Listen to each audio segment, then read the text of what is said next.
What's up, y'all? I'm Lady. Welcome back to another video. So today's video is a weekend reading vlog. I have a 3-day weekend ahead of me that I am so looking forward to. So it is Friday afternoon. I'm already home from work because I've been in Montgomery all week, and I had a pleasant drive in from Montgomery because time I was getting on the road, Dee Dee's live Friday reads was going on, so I just turned that on and listened to it my entire drive home. So that was great. I hate I couldn't type though. Listening in and not being able to actually participate in the conversation was hard, but I was just, pretty much talking to myself the whole time, saying what I would have commented, right?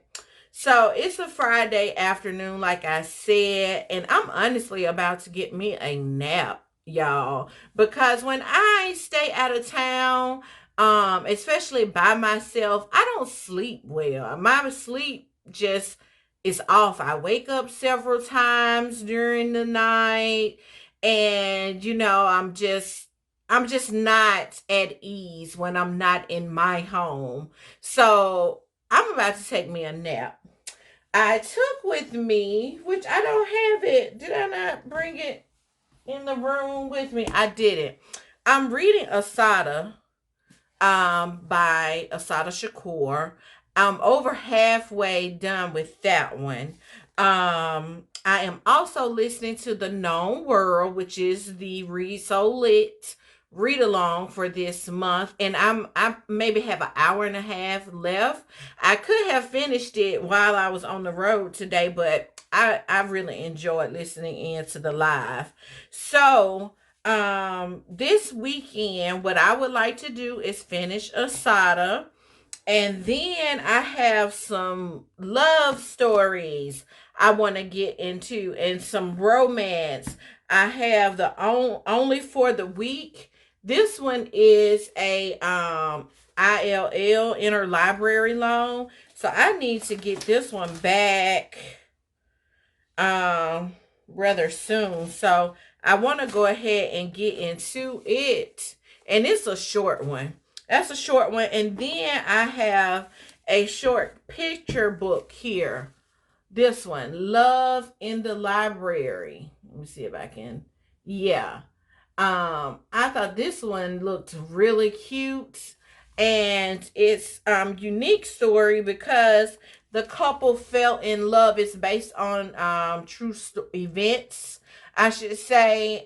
This couple is in an internment camp here in the US during the war, and that's where they fell in love. So it's, of course, short picture book, but I wanted to give that one a try.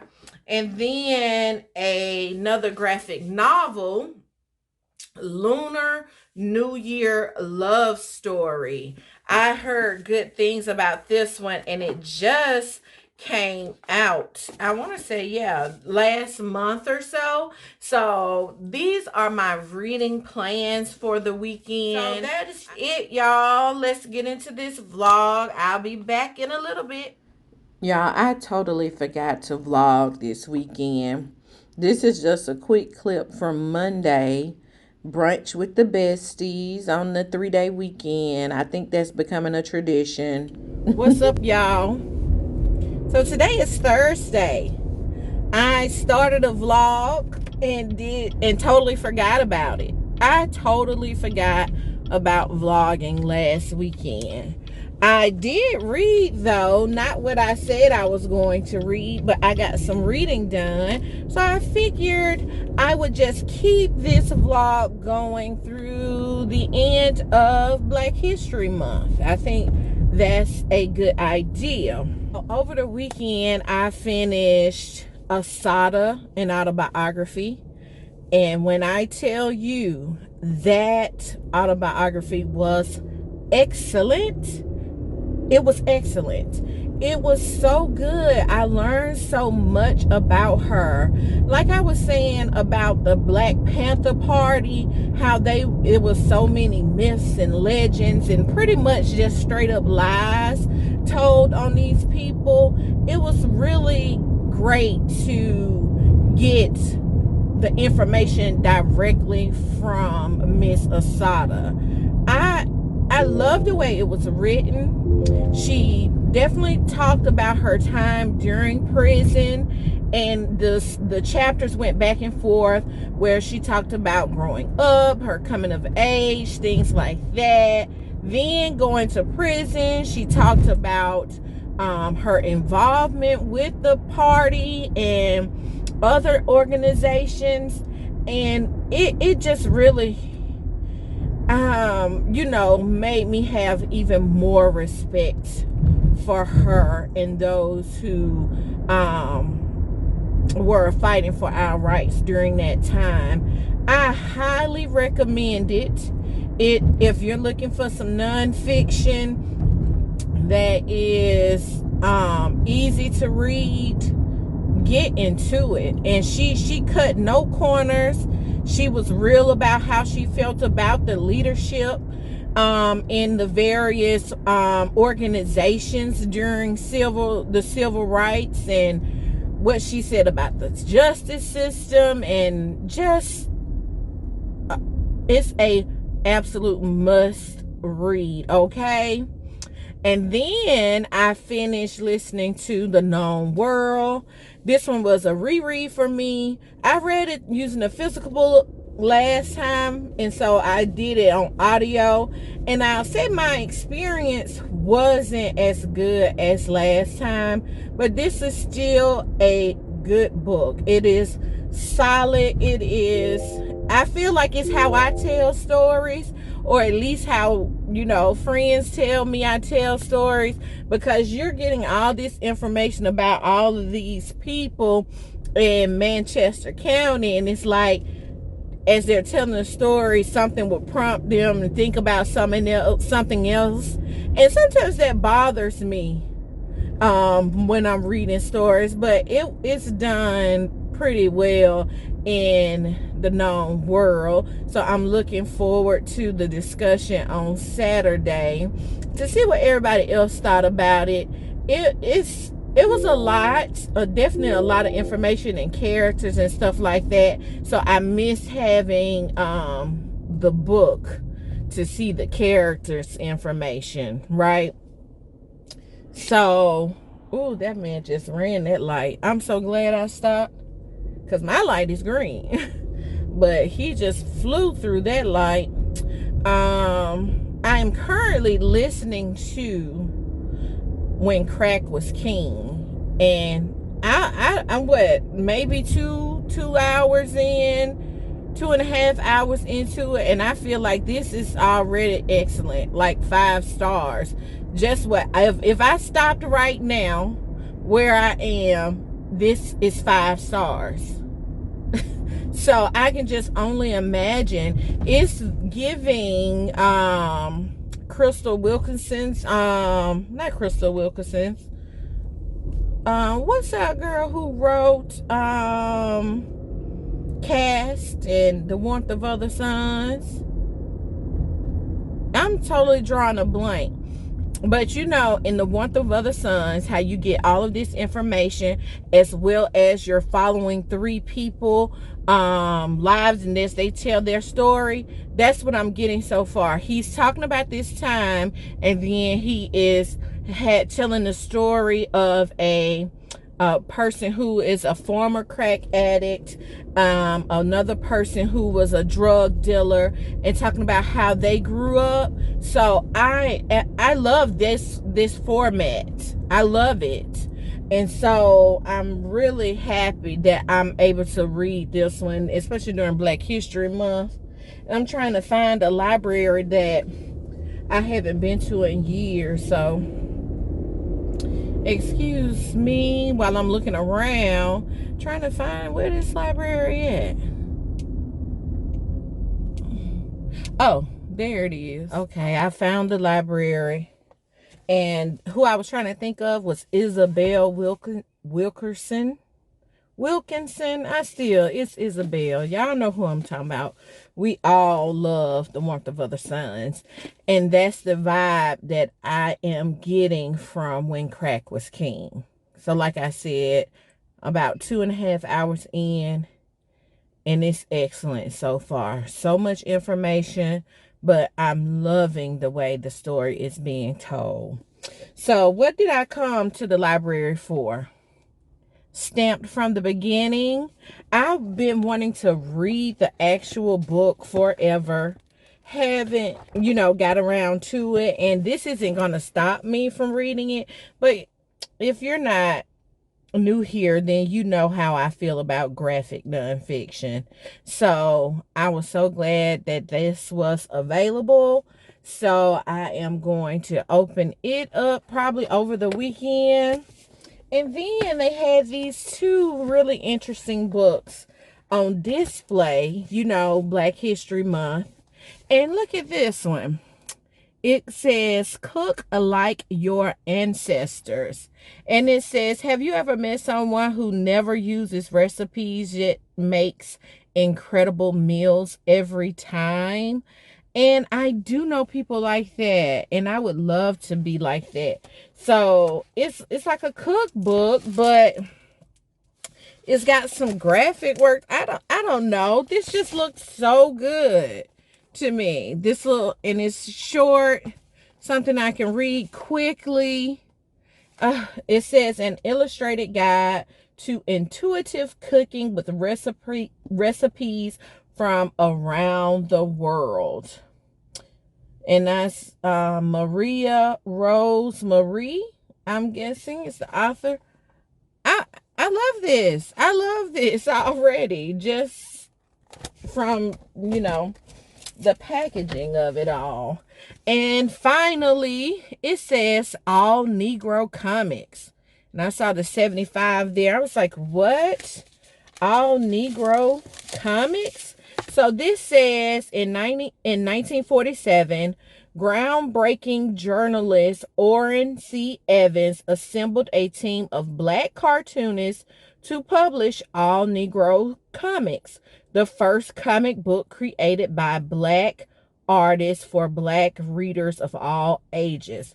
Almost a century later, All Negro Comics #1 is a little known relic instead of an American heirloom like Action Comics #1, Marvel Comics #1, and other milestone comic books from the era. So this is the 75th anniversary edition. And so I was like, yes, y'all know, thanks to BookTube, I developed my love for graphic works and comics and stuff. So I'm trying to see what this is about because it just looks so good. So yeah, I got that as if I don't have a whole bunch of other stuff, to read. Y'all, you know how it goes, right? I'm about to take my tail back to work. Oh, the one book I'm currently reading, which is due today, but I won't finish it. Only for the week. I am reading it, not quite at the halfway mark, but it is fun. It is fun and sexy. So it's due today, and they won't allow me to renew it because it's an ILL. And so I'm just going to have to pay the fines, which I am so jealous of everyone who commented. Last time I mentioned library fines, so many of you talked about how you all no longer have fines in your library system. So what's going on? Birmingham Public Library System, Jefferson County Library System here in Alabama. What's going on? We need to play catch up. What's up, y'all? It's Friday.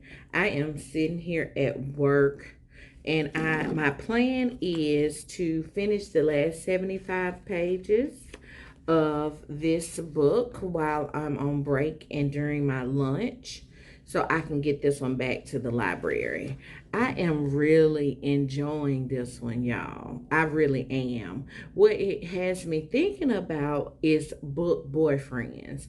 You know, reading romance, you're going to come across several gorgeous, beautifully written men, you know, but very few have I been like, oh yeah, that's my man. That's my man. And Rome is one of those, okay? And I thought about all my other book boyfriends were not in romance novels, which I thought was interesting. I think about Midnight. I think Midnight was my first boyfriend, book boyfriend. Then Tea Cake and Born. And I'm not going to tell y'all which books those are from. So if you know which books have list those guys, Born, Tea Cake, Midnight, let me know in the comment section below. So I am really enjoying this one, y'all. It is so good. What I like about Rome is he is so emotionally mature. He just gets stuff done. And I love that. You know, when you don't have to prompt him to do anything and he just knows what to do. This one is really good. So I'm looking forward to these last 75 pages. And I would definitely read something else by Miss Natasha Bishop for sure. What's up, y'all? I'm headed home on this Friday. I finished only for the week during lunch, just like I wanted to. And I absolutely loved it. I was cheesing the whole time, y'all. The whole time. I really liked that one. I really liked that one. And it was so funny because Janelle, that's the main character in Rome Bay. You know, Rome is a bay, okay? He had did something very... Hold on. I have to call y'all. Anyway, y'all, that was my bae calling me while I'm talking about my book bae. Rome does this really sweet romantic gesture for Janelle, and she says to him, are you trying to be a book boyfriend for real? And I was so tickled because in the story she introduces him to this romance series and they have a little discussion about the characters in there. So when she called him a book boyfriend, I was too tickled. Because I had just talked to y'all about that. So yes, I really love that one, so much so that at the end of the book the author mentions having written a bonus chapter. So I went to her website and read that bonus chapter. It was sweet as well. So yeah, I like that one. If all of her romance is like that, then she has a fan. So I'm definitely going to check some more of her stuff out. I'm about to make this drive to get my hair cut, and since I don't have a physical book with me, I'll just be listening to When Crack Was King. Y'all, I have spent the last 5 days trying to get this uploaded as one long vlog, but it didn't work. So this is the end of part 1. I'm going to upload them on the exact same day, at the exact same time. So check the description box for the link to part 2. And thank y'all so much for watching. Bye, y'all.